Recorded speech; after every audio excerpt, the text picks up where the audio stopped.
उसके पास केसेस आते हैं और वो लैंग्वेज को देखते हुए, लेजिस्लेटिव इंटेंशन को देखते हुए, केस के फैक्ट के अकॉर्डिंगली वहां पे उसको उन वर्ड्स को उसके अकॉर्डिंग इंटरप्रेट कर लेते हैं। चलिए अब आप लोग केसेस पढ़ के आए हो, कल मैंने बोला था आपको गोल्डन रूल के केसेस पढ़ने आपने। अच्छा गोल्डन रूल क्या है, कौन बताएगा? कल डिस्कस किया था हम लोगों ने, क्या है गोल्डन रूल?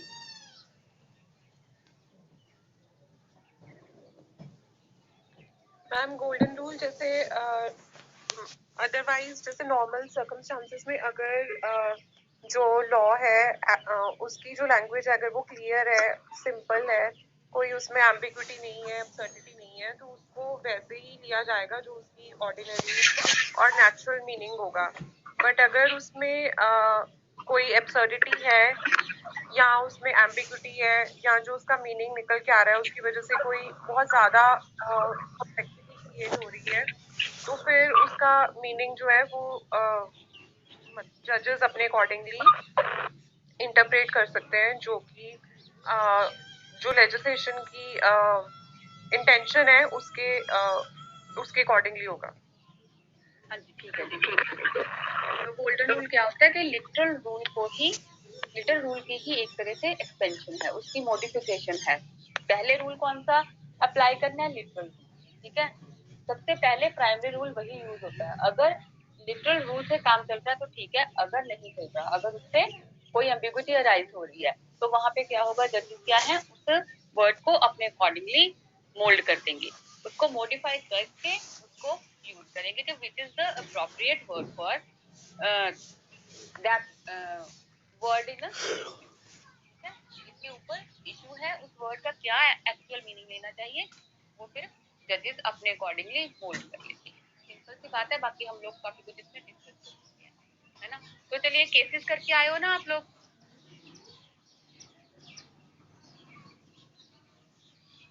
बताइए केसेस किए हैं कि नहीं किए? मैम थोड़े से पढ़े हैं। कौन कौन सा पढ़ा है? मैम एक तो है तीरथ सिंह वर्सेस बचित्तर सिंह। हाँ जी ठीक है। और एक मैम MS सैनिक Motors versus state of Rajasthan. और मैम एक है स्टेट ऑफ पंजाब वर्सेस कैसर जयहन बेगम।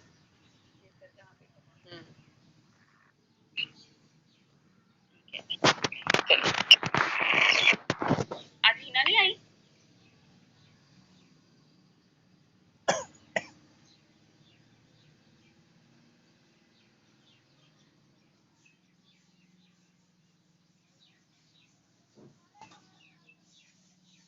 चलिए देखिए, सबसे पहले हम लोग डिस्कस करेंगे ये 6 वर्ड का केस है, ब्रैडफोर्ड वर्सेस ब्रैडफोर्ड के नाम से बस आप इसको याद रखिए, ब्रैडफोर्ड वर्सेस ब्रैडफोर्ड 1935। ठीक है, इस केस में क्या हुआ था कि एक लड़का था, उसने अपनी मदर का मर्डर कर दिया। ठीक है, अब जो मदर थी उसने कोई वसीयत नहीं की थी अपनी प्रॉपर्टी की, तो अगर उसने वसीयत नहीं की है तो वो प्रॉपर्टी किसको जाएगी? ऑब्वियस है उसके सन को जाएगी, ठीक है, उसके बेटे को ही मिलेगी। तो जब एक्चुअली क्या था कि वो सन जो था ना, उसने अपनी मदर को मार के ना खुद सुसाइड कर लिया, खुद सुसाइड कर लिया था। उसके बाद उसके जो आगे उसके जो है थे उनके बीच में ये मैटर उठा था। ठीक है, तो अब प्रॉपर्टी कोर्ट था कि क्या प्रॉपर्टी जो है वो सन है उसके डिसेंडेंट्स को मिलनी चाहिए या फिर मदर के जो रिलेटिव हैं उनको मिलनी चाहिए। ठीक है, तो देखिए नॉर्मल जो है, जो लॉ कहता है ना, जो प्रॉपर्टी से रिलेटेड जो सक्सेशन का लॉ है वो तो वो क्या कहेगा, ठीक है, अगर कोई पर्सन इन ए स्टेट मरता है, इन इंटरस्टेट का मतलब जब कोई बिना वसीयत करे मरता है तो उसकी प्रॉपर्टी सक्सेशन के थ्रू जाएगी और सक्सेशन के थ्रू जो भी हेयर्स होंगे उनको मिलेगी, है ना। आप लोग ये फैमिली लॉ में पढ़ के आए ना, क्लास 1 हेयर, क्लास 2 हेयर, जो हमारे हम लोग हिंदू सक्सेशन एक्ट में पढ़ते हैं, है ना। तो उसी में क्या है, तो उसी में क्या है, वो जो प्रॉपर्टी है उसके अकॉर्डिंग तो उसके सन को मिलनी चाहिए। अगर हम लिटरल इंटरप्रिटेशन करें सक्सेशन की, ठीक है, जो भी इनका सक्सेशन एक्ट रहा होगा जज ने लिटरल इंटरप्रिटेशन की होती तो वो सन के डिसेंडेंट्स में चली जाती आगे प्रॉपर्टी, है ना। लेकिन यहाँ पे जो कोर्ट्स है ना, उन्होंने ये फैसला लेना सही नहीं सकता, ठीक है। जो बंदा खुद गिल्टी है, जिसने खुद अपनी मदर का मर्डर किया, जो खुद मर्डरर है ना, और जिसका मर्डर किया है, क्या उसी की प्रॉपर्टी उसको देना जस्टिस होगी? नहीं, जस्टिस नहीं होगा ना उस जो उसकी मदर है एक तरीके से उसके साथ, है ना। जो बंदी, अगर उसके बेटे ने उसको मार दिया है तो क्या एक मदर की प्रॉपर्टी उसी बेटे को मिल सकती है? नहीं मिलनी चाहिए। कि इसी को फिर एक वाइडर सेंस में लेते हुए, एक अलग से व्यू अपनाते हुए ये डिसाइड किया गया था कि जो प्रॉपर्टी है वो जो मदर की फैमिली है उसमें डिस्ट्रीब्यूट होगी।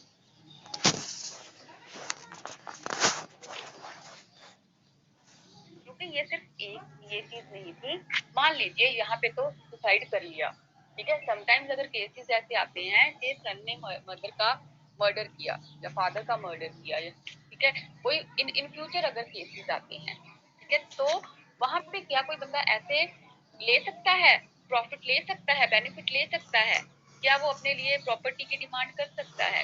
तो ये इसलिए किया गया था ताकि जो लोअर कोर्ट्स हैं उनके लिए एक एग्जाम्पल सेट किया जा सके, ठीक है, कि ऐसे केसेस में दूसरे बंदे को जस्टिस जो है नहीं मिलना चाहिए। आप लोगों ने वो पढ़ा है, इक्विटी लॉ पढ़ा है ना आप लोगों ने? जी मैडम। है ना, तो इक्विटी लॉ में आपको वो एग्जांपल भी आता है, वो आती है,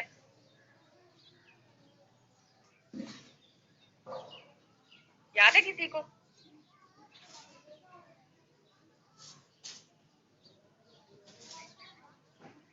He who seeks equity must come with clean hands, ठीक है। जो अपने लिए जस्टिस की डिमांड करता है उसके हाथ भी गलत, उसके हाथों से भी कुछ गलत नहीं हुआ होना चाहिए, ठीक है। वो यहाँ पे एक तरीके से फिट बैठती है, ऐसे केसेस में फिट बैठती है। अगर वो अपनी मदर की प्रॉपर्टी लेने आया है तो वो खुद गिल्टी है, ठीक है। अगर उसने अपनी माँ का कत्ल किया है तो वो खुद गिल्टी है, तो उसको तो जस्टिस मिलेगा ही नहीं, उसको तो किसी तरीके से प्रॉपर्टी नहीं देनी।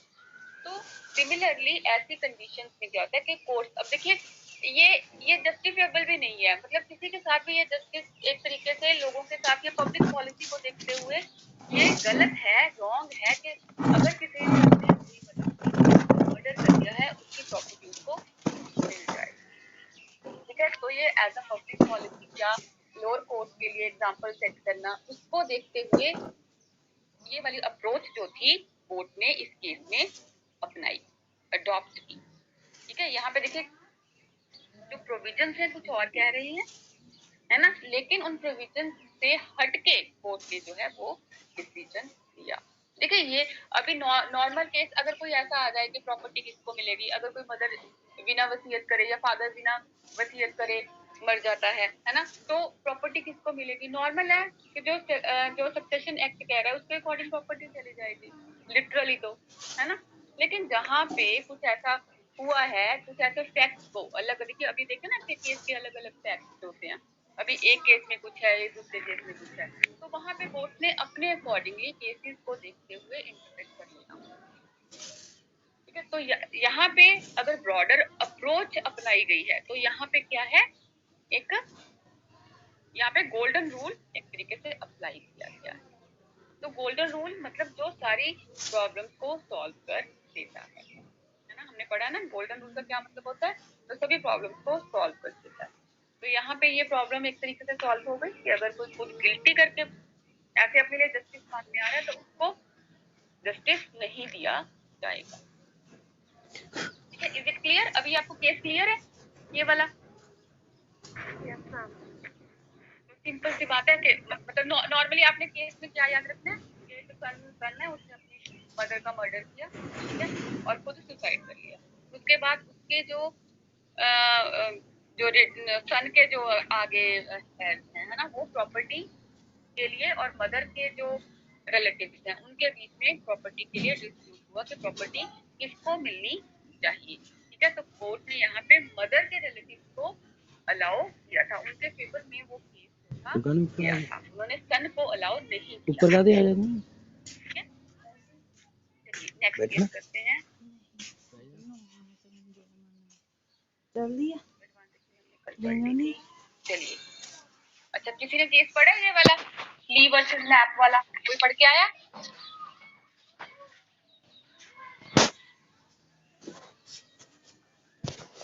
चलिए मैं बताती हूँ इस केस में क्या हुआ था कि road traffic act 1960 English case है ये, ठीक है, उसके अकॉर्डिंग क्या था कि एक प्रोविजन गवर्नमेंट ने बनाया था इस एक्ट के अंदर कि अगर किसी से कोई एक्सीडेंट हो जाता है तो वहां पे वो थोड़ी देर रुकेगा, ठीक है, थोड़ी देर रुकेगा ताकि उसके बाद उससे कोई इंक्वायरी या पूछना या कुछ भी है ना, तो वो उससे इन्वेस्टिगेशन कुछ भी है तो मतलब वो उससे की जा सके कि वो वहां पे एक्सीडेंट के बाद वो वहां पे तो अभी इस बंदे से एक बंदे से वहां पे एक्सीडेंट हुआ, ठीक है, और वहां अपनी कार से उतरा और फ्यू सेकंड्स के लिए वहां पे रुका, जस्ट फॉर फ्यू सेकंड्स, ठीक है, रुका और वहां से फिर चला गया। वो चला गया लेकिन उसने अपने मैनेजर को फोन किया, तो जो भी पूछना करना था वो मैनेजर से हुआ, ठीक है। तो इस केस में जो वर्ड है स्टॉप, ना आगे आया ना आगे पानी गर्म तो मैं तो पबजी नहीं है स्टॉप, उसको इंटरप्रेट किया गया, ठीक है, कि उसको रुकना चाहिए था, ठीक है, लेकिन कितने टाइम तक ये एक्ट में मेंशन नहीं था, ठीक है, रुकना चाहिए था लेकिन कितने टाइम तक ये मेंशन नहीं था। अब उसने फील ही बंदे ने कि मैं तो रुका था जी, ठीक है, अपनी तरफ से अगर लिटरली इंटरप्रेट करते हैं तो स्टॉप है, रुका भाई, रुका तो ठीक है, चाहे 1 सेकंड के लिए रुका, रुका तो स्टॉप का मतलब रुकना, अब रुका, अब कितनी देर रुका ये यहाँ पे नहीं किया, तो इस चीज का मीनिंग क्या लेना है कोर्ट ने, वो अपने हिसाब से देखते।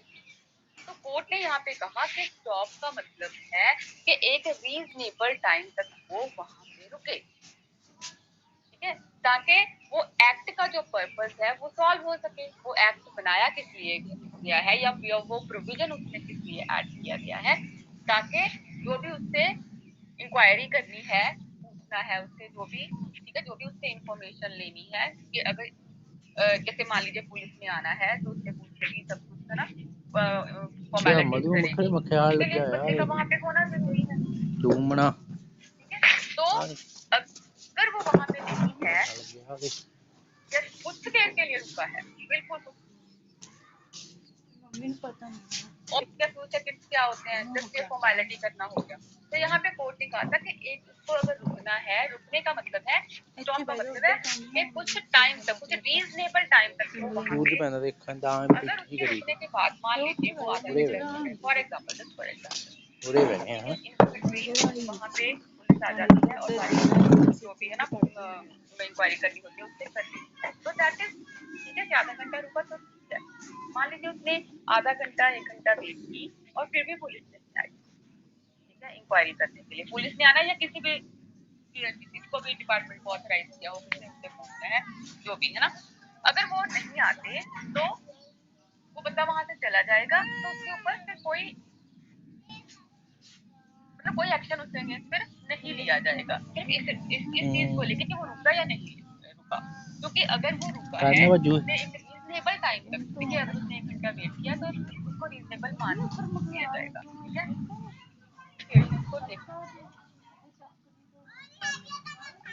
ये वेरी करेगा, एक्सीडेंट कहाँ पे हुआ है, ठीक है, किस जगह पे हुआ है, पुलिस को वहां तक पहुंचने में कितना टाइम लगेगा, ये सब केसेस टू केसेस ये चीजें डिपेंड करती है। तो यहाँ पे कोर्ट ने क्या कहा कि स्टॉप का मतलब है एक रीजनेबल टाइम तक रुकना, ठीक है, स्टॉप का लिटरल मीनिंग क्या लेंगे, रुका, रुका, अब रुका तो रुका, ठीक है, चाहे वो 2 सेकंड के लिए रुका, लेकिन लिटरल मीनिंग तो यहाँ पे सॉल्व हो गया ना, 2 सेकंड रुका, चलो ठीक है, अभी रुक गया, आप कोई चक्कर नहीं, लेकिन यहाँ पे इसका ब्रॉडर मीनिंग जो है वो लिया जाए, तो आपका ब्रॉडर मीनिंग है रुकना है लेकिन एक रीजनेबल टाइम तक रुकना है ताकि वो एक्ट का पर्पस है वो फुलफिल हो सके। बंद कर दो, क्लियर है जी आपको,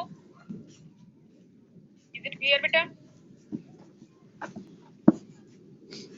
yes ma'am, yes ma'am. State of Punjab का। देखिए ये बहुत इंपॉर्टेंट केस है, आप लोगों ने जरूर पढ़ा होगा। बता सकते हैं कोई मुझे?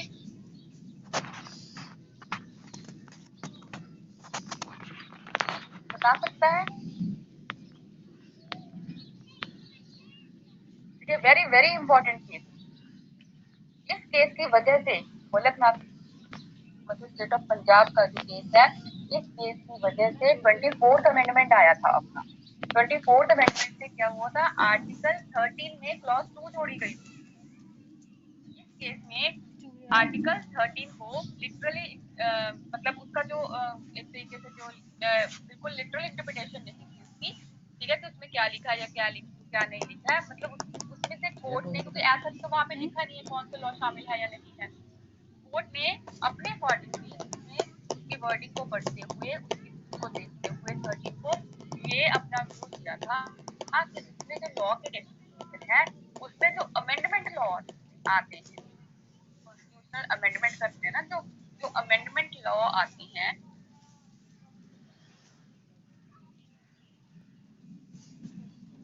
है, लॉ चाहे कोई भी हो, ऑर्डिनरी हो, अमेंडमेंट हो, लॉ इज लॉ, ये इस केस में कहा गया था। लेकिन इसकी वजह से जो हमारी गवर्नमेंट है वो 24th अमेंडमेंट लेके आई और उसमें आर्टिकल 13 क्लॉज जो सबसे लास्ट वाली क्लॉज है, कौन सी है, 13 क्लॉज 4, वो जोड़ी गई। ठीक है, वो क्या कहती है, वो क्लॉज क्या कहती है कि लॉ के अंदर, लॉ के डेफिनेशन के अंदर अमेंडमेंट लॉ नहीं आता।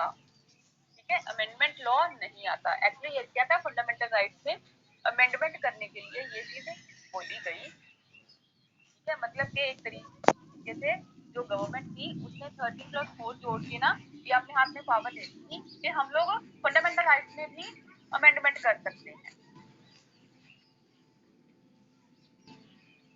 लेकिन उसके बाद केशवानंद भारती का केस आया था, तो उसने सारा जो इशू है वो सॉल्व कर दिया गया था। उसने बोला था कि चाहे लॉ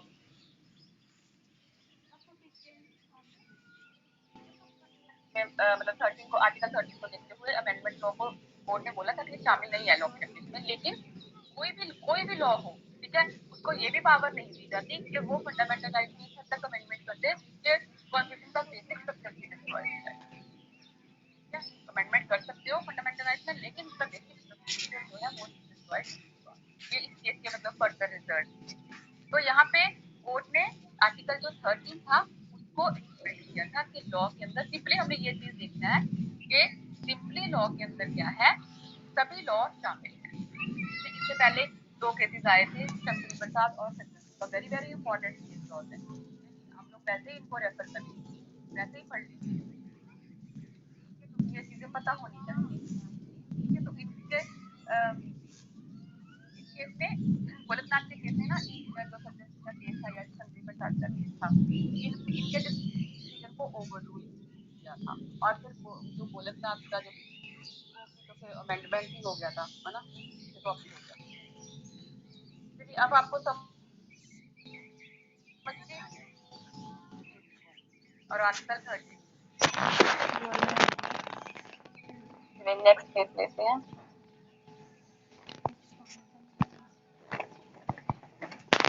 चलिए, ये केस है उत्तर प्रदेश भूदान यज्ञ समिति वर्सेस।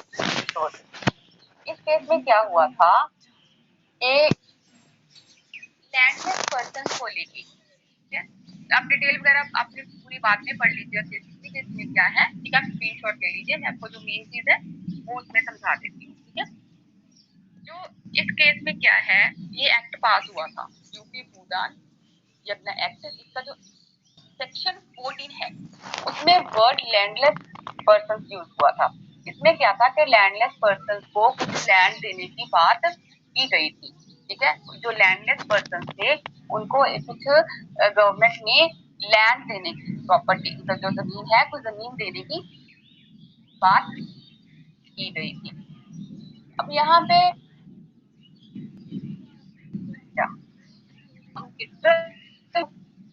क्या निकलता है कि जिसके पास भी कोई लैंड नहीं है ना, वो लैंडलेस हुआ ना, जिसके पास लैंड नहीं है वो लैंडलेस पर्सन हुआ। ऐसे तो बहुत सारे लोग हैं जिनके पास लैंड नहीं है तो क्या वो सारे के सारे वहां पहुंच जाएंगे जमीन लेने के लिए इस एक्ट के अंदर? उस एक्ट को देखते हुए तो वहां पे कोर्ट ने क्या डिसीजन लिया था कि लैंडलेस पर्सन का मतलब है लैंडलेस लेबरर, ठीक है, लैंडलेस लेबरर जो एग्रीकल्चर में इन्वॉल्व है, ठीक है, खेती करते हैं लेकिन उनके पास खुद की जमीन नहीं है खेती के लिए, खेती करने के लिए, ठीक है, वो लोग खेती तो करते हैं लेकिन उनके पास खुद की जमीन नहीं है। तो लैंडलेस पर्सन का जो इंटरप्रिटेशन है वो क्या लिया गया? Landless labourer. मतलब बहुत से लोग हैं जिनके पास जमीन नहीं होती है लेकिन उनका एक अपना बिजनेस होता है या एक अच्छी खासी नौकरी है या किसी भी तरीके का, और उनके पास खुद के मतलब एक अच्छे खाते पीते बंदे इनफैक्ट जो हम बोले अच्छे हो सकते हैं जिनके पास जमीन नहीं है। लेकिन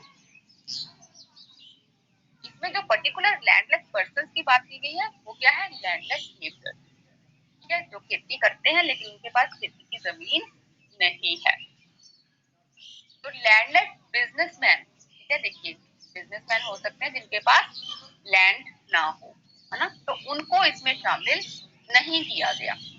तो मतलब लैंडलेस बिजनेसमैन को लैंडलेस पर्सन से एक्सक्लूड किया गया। ठीक है, लैंडलेस का नॉर्मल अगर हम लिटरल मीनिंग लेंगे तो लैंडलेस का मतलब जिसके पास लैंड नहीं है, ठीक है, लेकिन कोर्ट ने इसको अपने अकॉर्डिंगली वहां पे इंटरप्रेट किया। अगर लिटरल मीनिंग लेते हैं तो उससे देखिए एब्सर्डिटी आ रही है, बहुत सारी इनकंसिस्टेंसी हो रही है ना, कि लैंडलेस तो बहुत सारे लोग पहुंच जाएंगे कि हमारे पास भी जमीन नहीं है, हमारे पास भी जमीन नहीं है। तो उसको देखते हुए, उस एक्ट के पर्पस को देखते हुए कि इसमें किसको ये लैंड है वो मिलनी चाहिए, लैंड ग्रांट की जानी चाहिए, तो वहां पे कोर्ट ने क्या मीनिंग लिया लैंडलेस पर्सन का? लैंडलेस लेबरर, उसको अपने अकॉर्डिंगली इंटरप्रेट कर दिया। That is golden rule. ठीक है, अब इतना लिटरल से थोड़ा हटके डिसीजन ले लिया कोर्ट ने, तो उसने सारी प्रॉब्लम जो है वो सॉल्व कर दी। That is golden rule.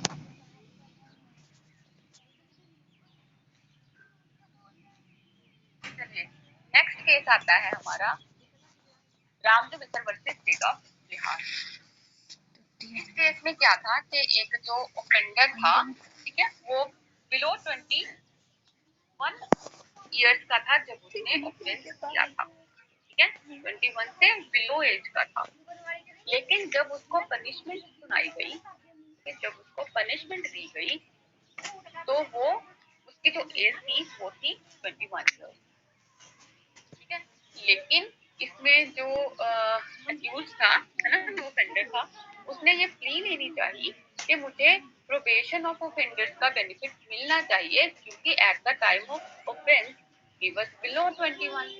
लेकिन देखिए जो अब प्रोबेशन ऑफ ऑफेंडर्स एक्ट क्या कह रहा है सेक्शन 6, ठीक है, वो बिलो 21 के जो लोग हैं उनको जेल ना भेज के, ठीक है, प्रोबेशन पीरियड के लिए उनको भेजा जाए, ठीक है, तो उसका ये बेनिफिट लेना चाहता था। लेकिन यहाँ पे कोर्ट ने उसकी जो वर्डिंग है, ठीक है, एक्ट की जो वर्डिंग है उसका जो मीनिंग लिया वो देखिए वो उसके उस केस के अकॉर्डिंग देखते हुए लिया। जब ऑफेंस हुआ था वो 21 इयर्स का था, लेकिन अब 21 इयर्स के जब पनिशमेंट हुई तो 21 इयर्स का हो गया, ठीक है, तब उसको उस एक्ट का जो बेनिफिट है वो नहीं मिलना चाहिए।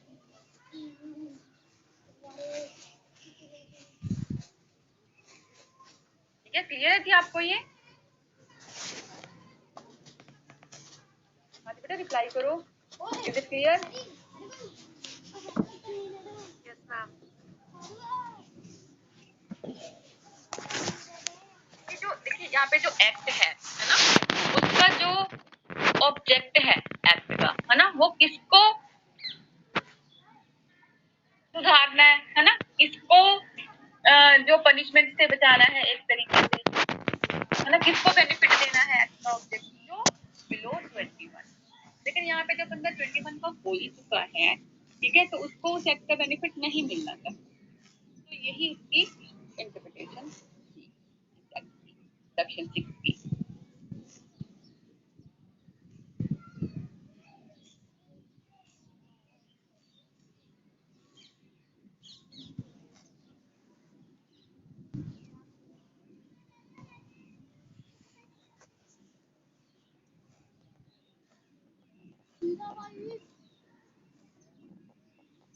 मैम जो लास्ट ये केस हम अभी कर रहे थे, इसमें क्या मतलब फाइनल क्या कंक्लूजन निकली थी कि मिलना चाहिए या नहीं मिलना चाहिए बेनिफिट? नहीं मिलना चाहिए, क्योंकि जब उसको सजा हुई तो वो 21 ईयर्स ऑलरेडी हो चुका था, तो और फिर वो बिलो 21 तो नहीं था ना, तो उसको क्यों उसका बेनिफिट देना, वो नहीं दिया गया benefit. Okay ma'am.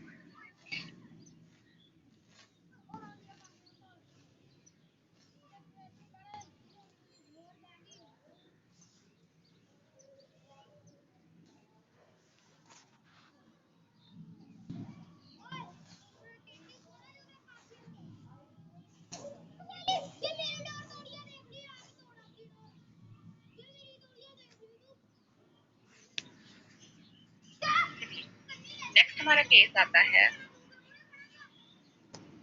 Annapurna biscuit manufacturing company versus commissioner of sales tax, ठीक है।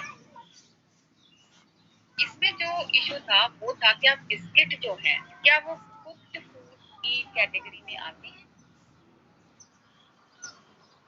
बिस्किट हैं क्या वो कुक्ड फूड की कैटेगरी में आते हैं। नॉर्मली हम सोचेंगे कुक्ड फूड क्या होता है, ठीक है। अब तो देखना कि कुक्ड फूड किसमें लें हम, फूड का मीनिंग क्या होगा, क्या ले निकाल सकते हैं।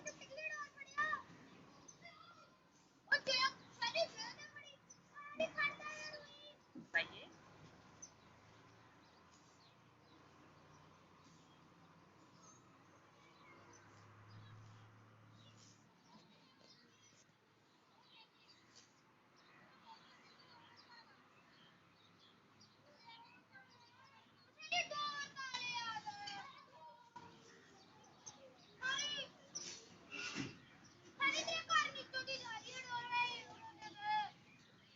मैम जो प्रॉपर कुक किया गया है कुकिंग मेथड से,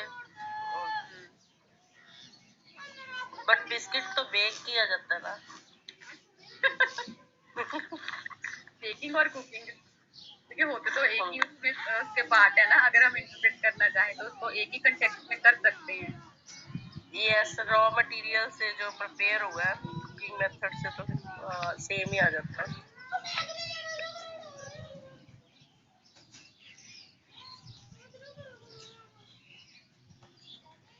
एक मिनट।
हाँ जी, चलिए इसमें जो कुक फूड है ना,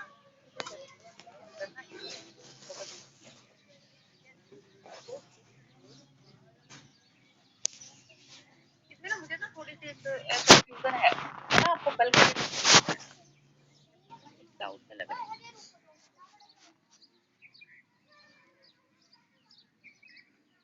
मैं ना आपको ये सबसे इम्पोर्टेंट है ये वाला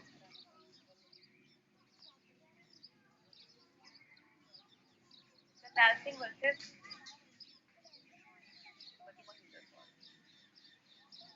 इस केस के फैक्ट सुनिए, ठीक है। यहाँ पे मैंने लिखे नहीं है लेकिन आपको सुनिए। इस केस में क्या हुआ था कि एक पर्सन था, उसकी 3 बेटियां थी और 3 बेटे थे। 3 बेटियां थी 3 बेटे थे, और जिसने अपनी प्रॉपर्टी विल के थ्रू डिस्ट्रीब्यूट की थी, मतलब उसने विल बनाई कि उसकी जो प्रॉपर्टी है वो अपने मतलब उसने अपने तीनों बेटों को दे दी। ठीक है, विल के थ्रू विल बन गई और प्रॉपर्टी जो है तीनों के नाम कर दी गई।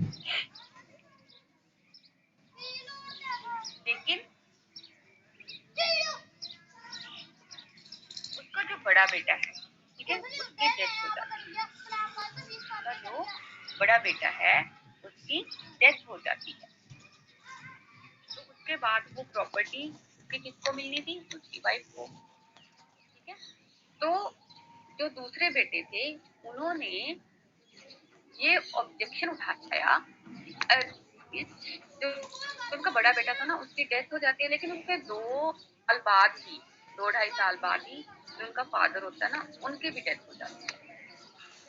तो उसके बाद जो उसके भाई हैं, ठीक है, वो ये अपनी एक तरीके से अपनी भाभी के केस करते हैं कि जो उनके फादर ने विल बनाई थी उसका मतलब सिर्फ भाइयों में प्रॉपर्टी देना था, मतलब उसमें सिर्फ भाइयों का हिस्सा था और किसी का हिस्सा नहीं था।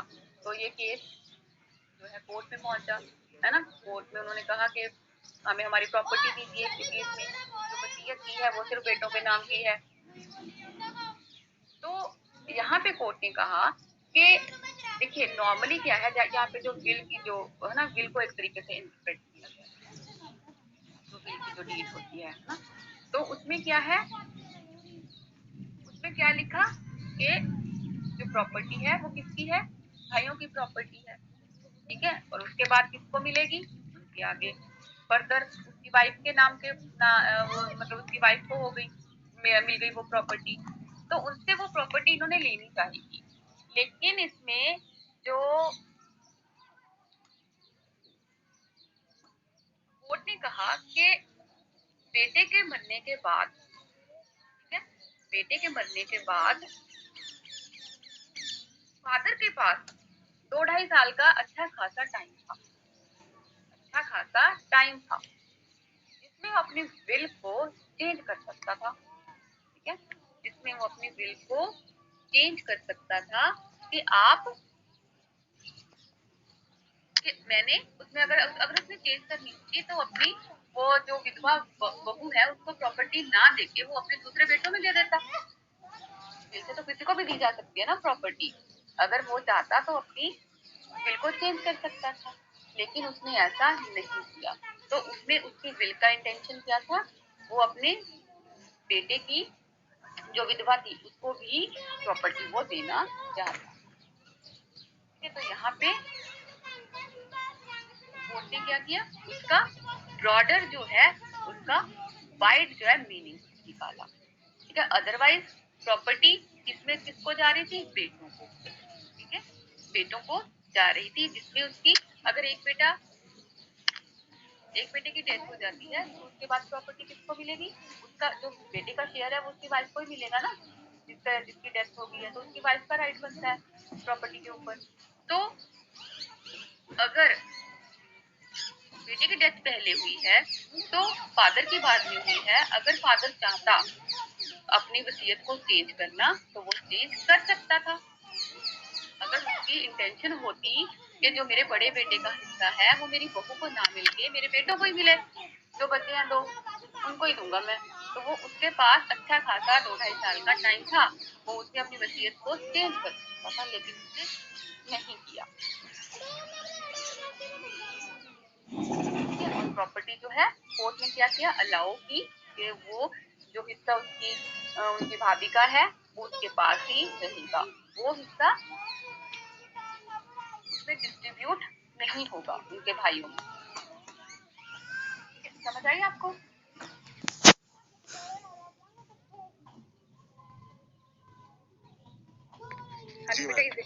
Yes ma'am.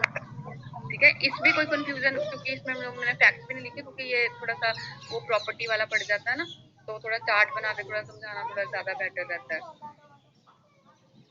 तो अभी आपको ये समझ में आया कि नहीं?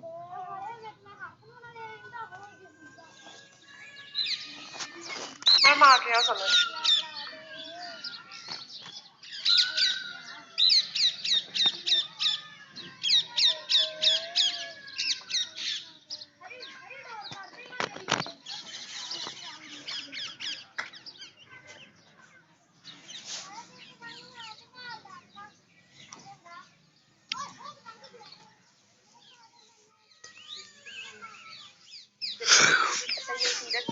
वर्सेस सचिंदर सिंह का केस आता है। ये जनेंद्र आप पढ़ के आए हो ना केस, बताइए केस क्या है। यस मैम, पढ़ा था। क्या था इसमें?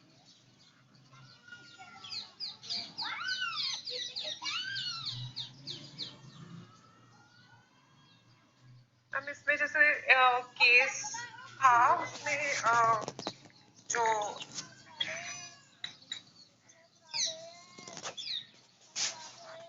मतलब जो उसमें वो पार्टी इन्वॉल्व थी ना, तो उसने कहा जो भी उसके केस के वो होंगे प्रोविजंस होंगे, तो उसके अकॉर्डिंगली उसने कहा था कि उसको फ्रेश नोटिस मिलना चाहिए था।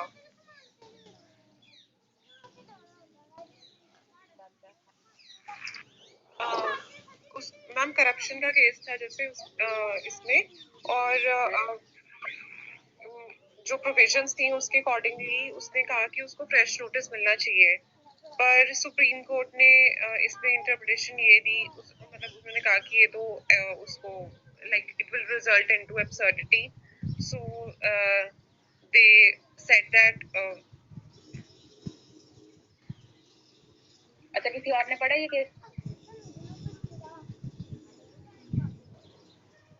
कोई और पढ़ के आया है? रुपीत, मैंने आपको बोला था आप पढ़ के आए हो कोई और केसेस?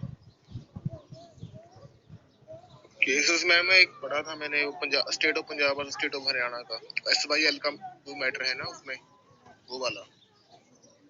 अच्छा, बता दीजिए सबको। उसमें ये था ना कि वो लॉ को लेके मतलब इंटरप्रेट कर रहे थे कि पानी जो किसका मतलब होगा, तो सुप्रीम कोर्ट ने उसमें बोला है कि पानी पर सेंटर का अधिकार है और सेंटर जिसे चाहे उसे पानी दे सकता है। उसमें ये था SYL का है ना मैडम, मैटर को पंजाब हरियाणा का।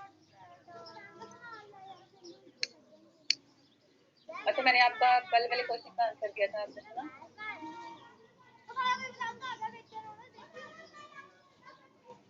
आपने क्वेश्चन पूछा था ना कल? जी जी। आपका यही था ना कि जो गोल्डन रूल वगैरह के जो है इंटरप्रिटेशन है, क्या वो रेफरेंस जो कोर्ट को भेजा जाता है हाई कोर्ट को, है ना, वो पूछी थी ना आपने? मैं ये पूछा था मैडम कि वो लोअर कोर्ट में एप्लीकेशन लगाते हैं रेफरेंस की, वो हाई कोर्ट को भेज देते हैं, रेफरेंस कर देते हैं मैटर को।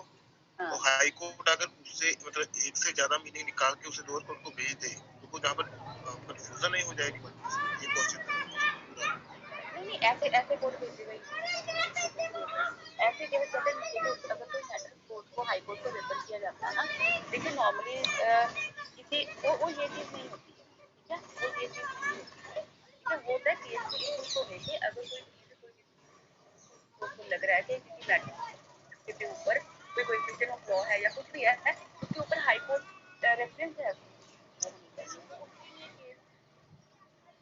है वो रेफर करते हैं, स्पेशली जिन केसेस में देखिए जहाँ पे तो अपील हो सकती है, फिर तो वो नहीं देते हैं, क्योंकि वो अपील में अगर केस जाएगा, बंदे के पास अपील का ऑप्शन है ना, फिर तो वो अपील में चला जाएगा केस, तो हाई कोर्ट वहाँ पे अपने आप सॉल्व कर देगी।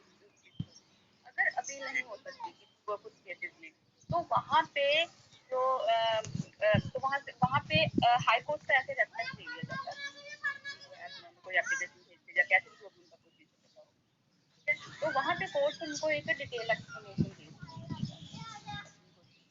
ठीक है, जो इंटरप्रिटेशन है ना, जो ये गोल्डन रूल पर अप्लाई किए जाते हैं, जैसे अभी हमने पिछले साल उसमें पढ़ा, जैसे लैंडमार्क लेबर्स वाला था, हर मैटर को देखते हुए उनका जो है ना, वो कोर्ट अपने आप इंटरप्रेट कर सकता है। अब देखिए मैंने पहले बोला कि हजारों लाखों केसेस आते हैं, तो हर अलग अलग केसेस को देखते हुए, अलग अलग केसेस के फैक्ट्स को देखते हुए, है ना, स्टैट्यूट को देखते हुए जिनके अंदर वो चीज है, तो उसका मीनिंग उसके अकॉर्डिंग लेना है। अभी जैसे मैंने अभी आपको ये जो करनैल सिंह वाला केस किया, उसके अकॉर्डिंग कोर्ट ने बिल को इंटरप्रेट किया ना, कि उसका भी इंटेंशन होता तो वो अपने बिल को चेंज कर सकता था। ये हर एक मैटर के ऊपर डिपेंड करता है, ये इंटरप्रिटेशन वो चीज नहीं होती, ठीक है, जो लोअर कोर्ट से हाई कोर्ट का रेफरेंस लेती हैं, या समटाइम्स क्या होता है, आप लोगों ने कॉन्स्टिट्यूशन पढ़ा होगा कि जब किसी केस में substantial question of law involve होता है, तो वो मैटर जो है हाई कोर्ट को भेज दिए जाते हैं, या फिर हाई कोर्ट खुद उनको अपने पास बुला लेता है, वो जो इंटरप्रिटेशन है वो ये चीज नहीं होती, ठीक है।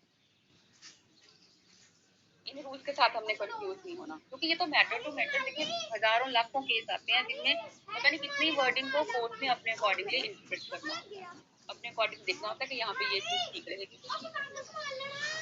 That's it. समझे आप? अब क्लियर है आपको ये? जी मैडम।